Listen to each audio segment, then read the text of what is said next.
Umana sa akin, amin mo ko, inamin mo ko noon. Ano na siya, hindi pa kami on. Upang di mahalata, siya ay nagpayabang. Come on! Daw siya sa alabang. Ako ay umakbay, mahigpit na. Oh, naglalaway sa pata niya. Hapit na! Hapit na ako'y makalinga. What? Hindi ko siya matakbuhan. Yeah! Pag di ka maingay, hindi ko bibigay ko dyan. Come on! Well, the night, alright, let's go, baby. Oh, yeah, at pinatayang ilaw. Hindi ko marinig! Oh, madalas, lumalabas. Para dito na ba? Here we go! Kakape, hati ko, ako ay inaya. Come on! Inom daw kami at saan kaya? Kaya kaming dalaway. What? Uminom na api. Yeah! Kinakadya ang baso. At sabi niya sa akin, cheer! At di ko alam ay meron siyang inilagay. Come on! Ako'y bigla nahilo. What? Nawala ng aking malay. Nang ako'y magising, aking namansin. Yeah! Mag-alala motel! Come on! Kaya nasabi ko lang ko, i-split na ako. Pagdabo ko lang girlfriend ko. Mahirap to, wala sa isip ko ang kanyang baywang. Sa sino mang maingay? Come on! When the night, alright, let's come, baby. Oh yeah, at pinatayang ilaw. Everybody sing! Oh, madalas, lumalabas. Take it to the song! Oh, darling, darling. Come on! Pinakabaingay! Oh, madalas, lumalabas. Para dito na bibigay! Here we go now, come on! Labing dalawa! Labing dalawa! Ayan! Labing dalawa! Labing dalawa!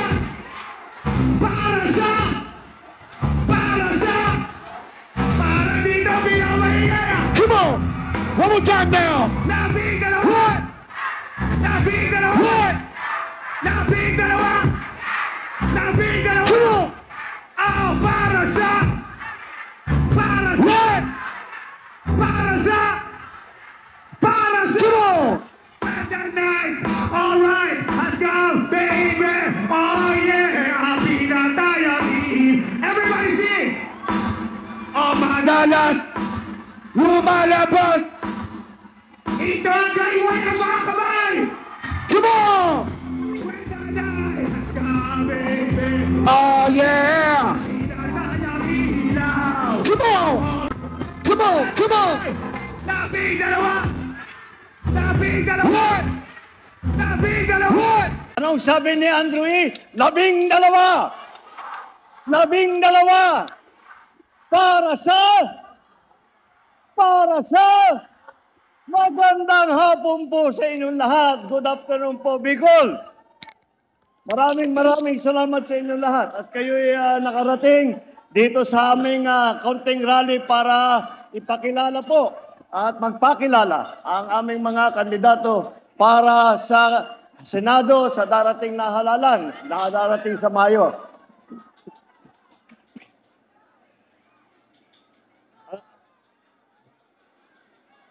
Alam niyo po, kapag ako'y sumasama po sa kanilang mga lakad, ay sinasabi, kampanya mo naman kami.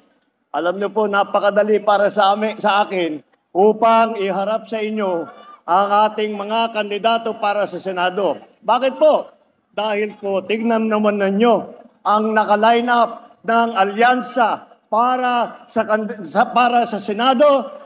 Kung iisa-isahin po natin, bawat isa, narinig niyo po silang magsalita. Narinig niyo po sila na kung ano ang kanilang nagawa. Narinig niyo po kung ano ang kanilang mga pinaplano kapag sila ay naluklok sa mataas na office ng Senate.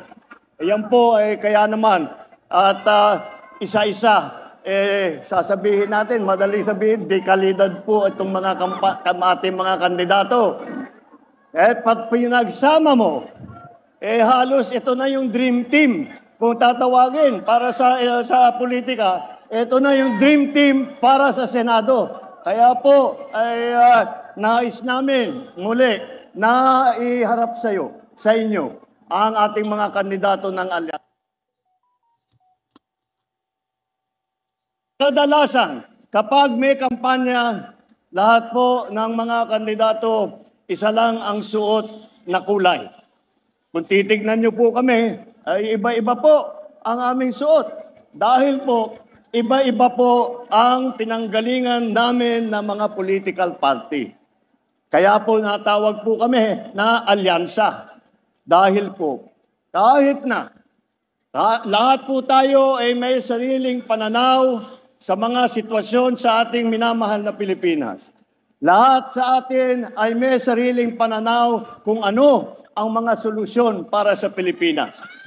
Ngunit, tayong lahat, bawat Pilipinong nagmamahal sa kanyang kapwa Pilipino, pare-parehong iniisip, kailangan nating tulungan at pagandahin ang buhay ng bawat Pilipino. Kailangan natin pagandahin ang Pilipinas. Kaya naman po, nagkaroon po tayo ng alyansa na nanggaling po sa iba't ibang mga political party. Dahil sa kanilang pag-iisip, sa kanilang hangarin, ay makabuti, makatulong.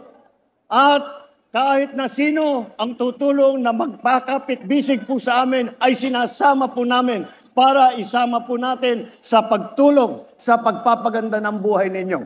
Para sa pagbibigay ng trabaho, para sa pagpapaganda ng inyong pag-alaga sa inyong kalusugan. Pinag-exercise pa kayo ni Senator Pia.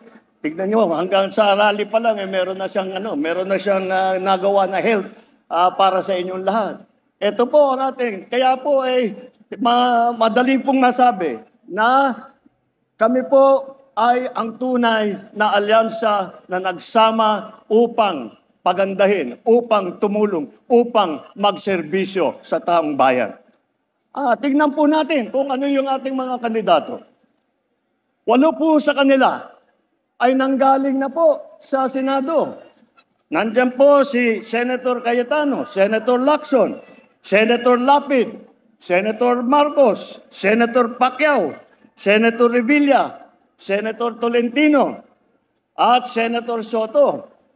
Ngunit si Senator Soto rin, ay lahat po sila ay matagal nang naging legislator at marami na silang nagawang pagpapatuloy, magsusulat ng magagandang batas.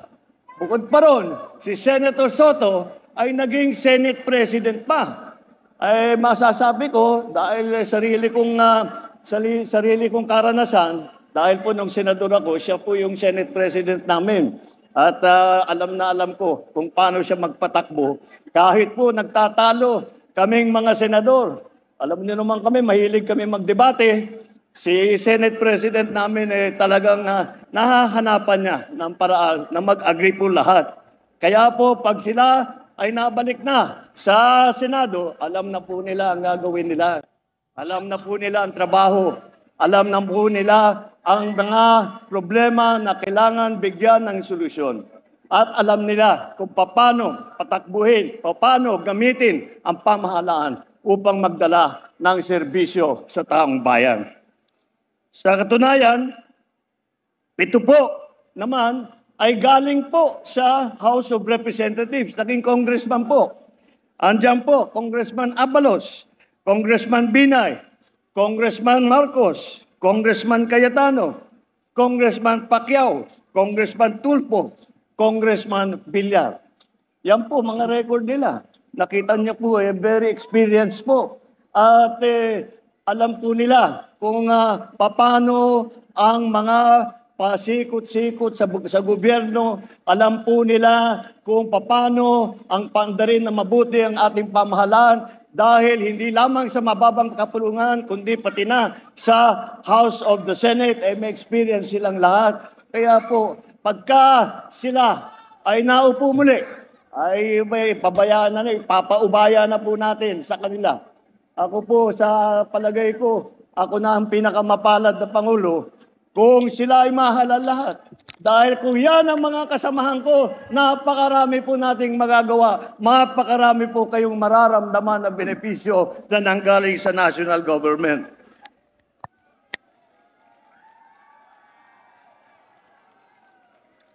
Apat naman, ang nagsilbi, kung hindi sa kabinete, ay sa tinatawag na cabinet rank. Bale, secretary sila.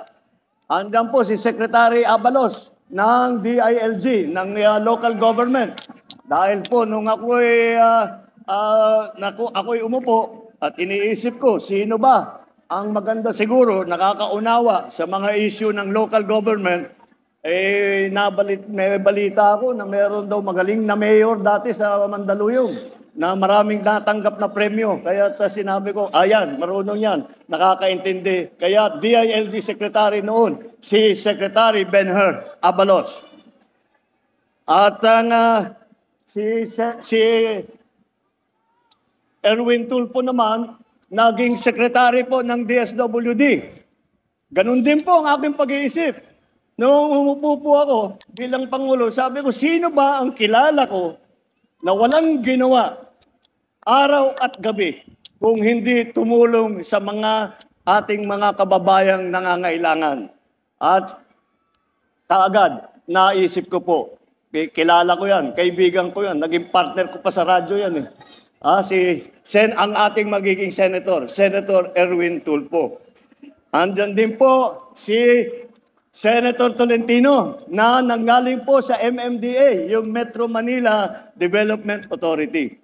Napakahirap po na trabaho yan dahil po, isipin ninyo, lahat ng mga lungsod ng Metro Manila ay kailangan pagkaisahin upang magsama-sama, upang magtulungan na pagandahin para pa maayos ang mga problema ng traffic, mga problema ng tubig, yung problema ng kuryente, lahat po yan. Ay siya po ang namahala niyan. At ngunit kahit ang ahensya niya ay Metro Manila Development Authority, ay masasabi ko po dahil ko pagkatapos po ng pagdaan ng Yolanda doon sa Leyte at sa Samar at saka sa Leyte at saka sa Visayas, nandun po ako. At panay ang hingi po namin ng tulong sa national government. At mabagal po ang response. Ngunit, ang una pong dumating na ahensya, hindi po namin nakalain.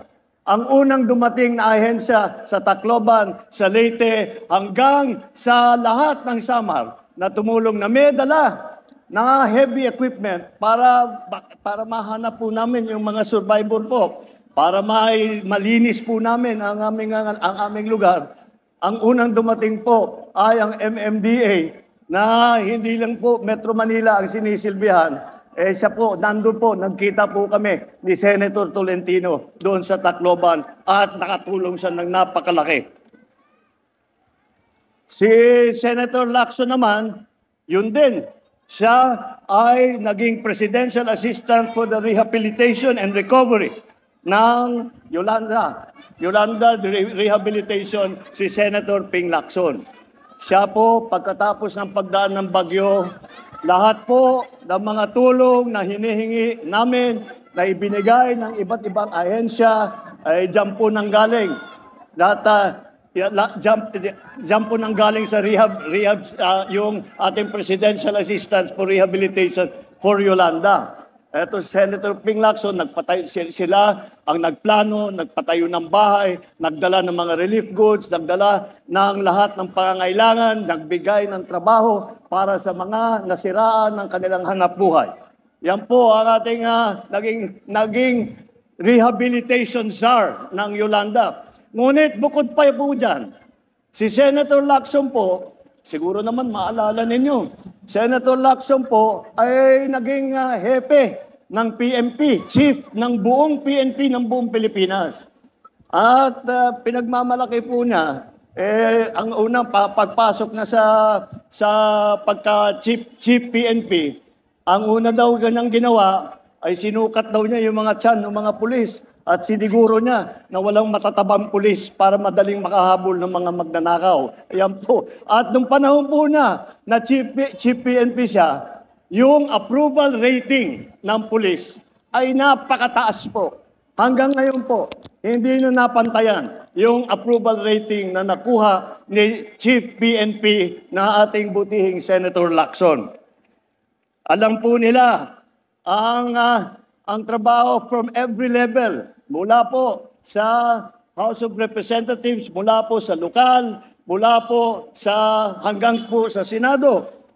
Alam nila ang gobyerno ay kung paano patakbuhin at nakikita po natin sa naging performance po nila sa nakaraan.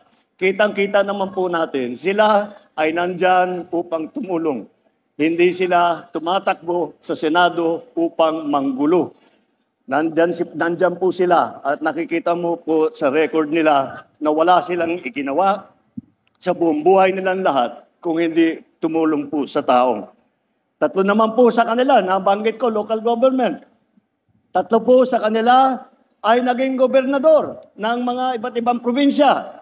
Ang nauna po yung ate ko, si Governor Amy, naging gobernador po dun sa amin sa Ilocos Norte. At marami pong yumaman po mga Ilocano nung dumating po si Gov Amy. At gumanda ang Ilocos Norte. At nakita po natin ang effect ng magaling na gobernador. Isa pang magaling na gobernador, Governor Lito Lapid ng Pampanga. Aba, maraming fans si Paring Lito.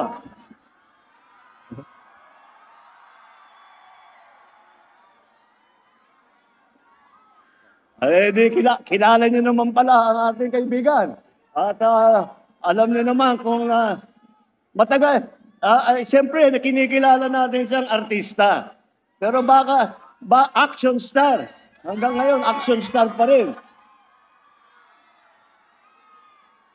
Pero po, sasabihin ko po sa inyo, dahil sabay din po kami na senador, masasabi ko po sa inyo, baka hindi nyo nakikita ang ginagawa niyang trabaho, ang ginagawa niyang pag-aaral upang ulit makasulat ng mga gandang batas upang gawin ang lahat upang makapagserbisyo po sa taong bayan. At ang isa pa, naku, siguro kilala niyo ito, ang governor ng probinsya ng Cavite, Governor Bong Revilla.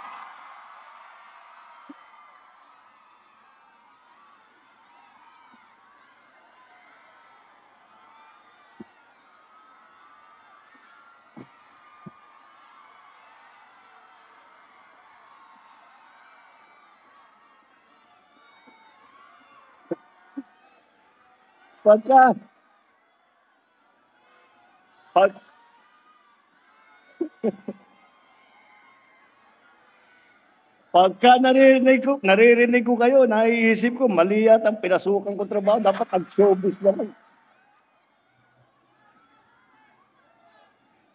Pero isa pa yon, kilala niyo siya, dahil nakikita siya sa television, sa sine, action star din. Hindi niyo po masasabi, pero hindi niyo po alam ng gobernasyon. Kung titignan niyo po, kung kayo po ay nakakabisita sa Cavite, at nakita ninyo ang Cavite noon, at tignan po ninyo ang Cavite ngayon, makikita nyo napakarami ang ginanda ng probinsya ng Cavite dahil po sa trabaho na ginawa ng Governor Bong Revilla. O dito lang po tayo sa local government. Tatlo naman sa ating kandidato ay naging mayor ng iba't ibang lungsod. Tatlo po. Mayor Abalos ng Mandaluyong City. Siya po ay siguro sa lahat ng isa sa mga mayor ng lungsod, city mayor, na nakatanggap ng napakaraming premyo, napakaraming pagkikilala dahil sa kanyang mga ginawa, dahil sa dami ng kanyang natulungan, at bukod pa ron sa kanyang mga bagong patakbo, bagong sistema na ginaya po namin ng ibang local government. Ganyan po, yan po ang dating mayor, Mayor Abalos ng Mandaluyong. Andyan din po ang naging mayor ng, alam niyo po ito, alam niyo po, City of Tagaytay. Sinong naging mayor dito sa kasama natin? Senator Tolentino po, naging mayor. O, kita ninyo, hindi niyo alam. At ganun din. At siya ay nakapagserbisyo bilang mayor ng Tagaytay. At tignan po naman ninyong Tagaytay, ang ganda-ganda po ng development. At alam niyo po sa lahat ng nakasama ko po na senador, ito po ang hindi po mo mahihila ito dahil laging nag-aaral, laging nagbabasa, laging nag-iisip, laging nagkokonferensya kung ano pa ang pwedeng gawin para pagandahin ang kanyang pagsulat ng batas para bigyan ng solusyon ang mga problema na hinaharap natin. At ang mayor ng pinakamayaman na lungsod sa buong Pilipinas. Alam niyo kung sino, anong pinakamayaman na lungsod sa Pilipinas? O sinong mahiwagang mayor ng Makati? O, kita mo. Alam niyo po, kami lahat na nasa local government noon, tinitignan namin ang Makati. Sabi namin, sarap naman maging mayor ng Makati, ang yaman-yaman ng Makati City. Ngunit, hindi po, ginamit po niya yung yaman na yun para ulit tulungan ng tao. Ang dami po, sa Makati, halos lahat na ng serbisyo, lahat ng benepisyo, libre na eh. Kaya lahat kami, gusto namin lumipat sa Makati, pero hinaantay pa lang namin yung 100 years old namin na binibigyan kami ng cake.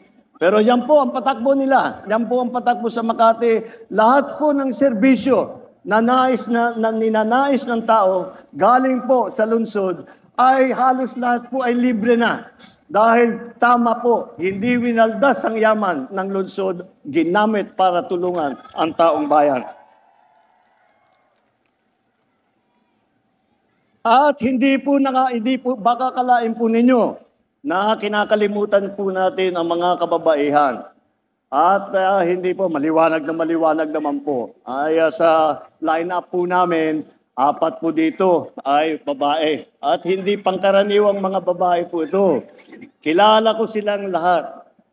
Wala nang kasing tapang, wala nang kasing sipag, wala nang mas malaking malasakit, mas malaking puso kaysa sa 4 nitong mga ating kandidato para sa Senado. Kaya aasahan po ninyo, kapag nandyan sila sa Senado, ang 4 na kandidato natin ay sila'y titiyakin nila na malakas ang boses ng kababaihan, na ipagtatanggol ang karapatan ng ating mga kababaihan. Yan po ang ating mga lady senators.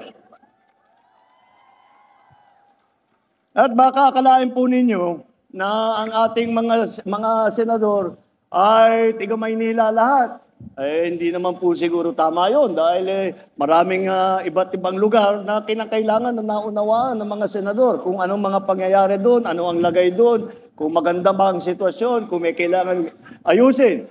Kaya marami pong sa ating mga kandidato kung saan po galing sa Pilipinas. Unahin na po natin ang ating champion, si Senator Manny Pacquiao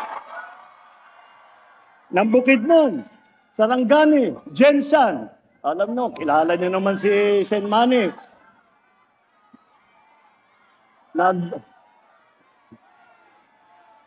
Ayos.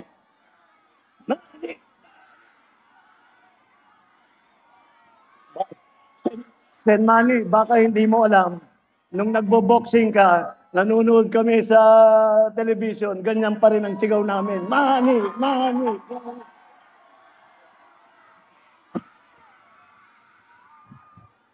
Si Erwin Tulfo naman ay Dabawenyo dahil doon sa po lumaki at sa Davao at sa Sulu kung saan po na destino ang kanyang ama na naging bayani ng ating bansa. Yan po, ang si Erwin Tulfo po. At palagay ko na hindi nyo na naabutan ito, ngunit hindi nyo siguro alam ito. Ang unang Senator Soto ay galing po sa Cebu. Kaya po, ang ninuno ng ating SP, Senator Tito Soto, ay galing naman Bisaya man, galing sa Cebu. At alam niyo naman kaming dalawa ni Sen Aimee, kilala niyo po ang aming ina, si Imelda. Si Imelda ay waray-waray man. Kaya yan po, talagang makita ninyo, kung saan-saan po. At sila nakaikot na kung saan sila pinalaki, kung paano nila nauunawaan ang sitwasyon sa bawat lokal. At eto siguradong hindi ninyo alam. Ang nakita, pinakabata po natin na kandidato rito, pinakabata pero isa pa sa pinakamasipag ito, mabait at mabuting tao ito, si Camille Villar. Ang ninuno po siya po ay Ilongga. Kaya yung pong mga ninuno niya doon po nanggaling.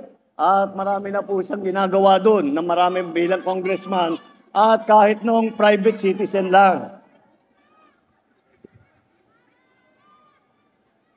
Mga kababayan, malinaw po ang direksyon ng aming grupo ng alyansa na ito.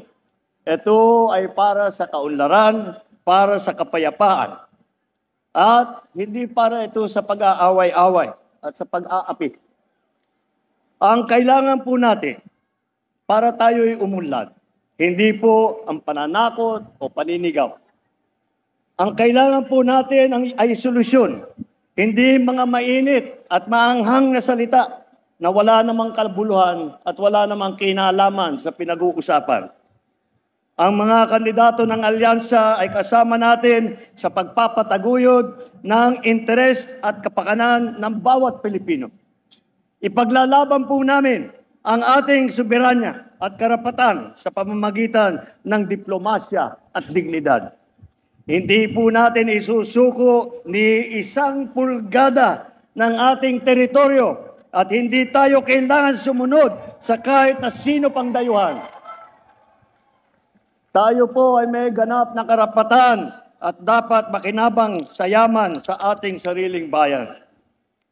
Sa laban kontra sa krimen at droga, hindi natin kailangan dumaan sa madugong solusyon. Wala kaming paniniwala na ang solusyon sa krimen at sa droga ay ang pumatay ng libo-libong Pilipino. Mga tamang paraan para tiyakin ang kapayapaan at kaayusan ayon ay sa pamamagitan ng mga buong pusong suporta sa ating mga kapulisan at sa ating mga local government.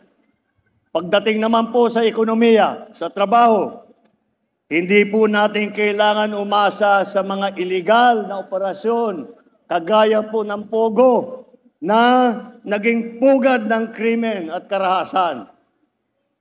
Ang solusyon po ay tunay na trabaho, kabuhayan, suporta sa maliliit na mga gawa, sa maliliit na mga ating mga magsasaka at mangingisda. Magkaisa po tayo, kagaya po ng aming pagkakaisa. Magkaisa po tayo at tayo'y magsama-sama muli. At tayo'y magsama-sama upang maabot natin ang ating pangarap, ang ating pinapanaginip ng magandang bagong Pilipinas. Yan po ang hangarin ng alyansa. Yan po ang hangarin ng aming pagsasama. Kaya po kami nagsama upang palaguin, pagandahin ang serbisyo ng gobyerno. Kaya po, pagdating po sa Mayo at kayo ay pupunta na at boboto, huwag na kayong magdalawang isip. Tignan nyo po yung alyansa, 12-0 po. I-shade nyo na kagad. Para sa alyansa, mabuhay ang alyansa para sa bagong Pilipinas. Mabuhay ang Bicol! Maraming salamat po sa inyong lahat.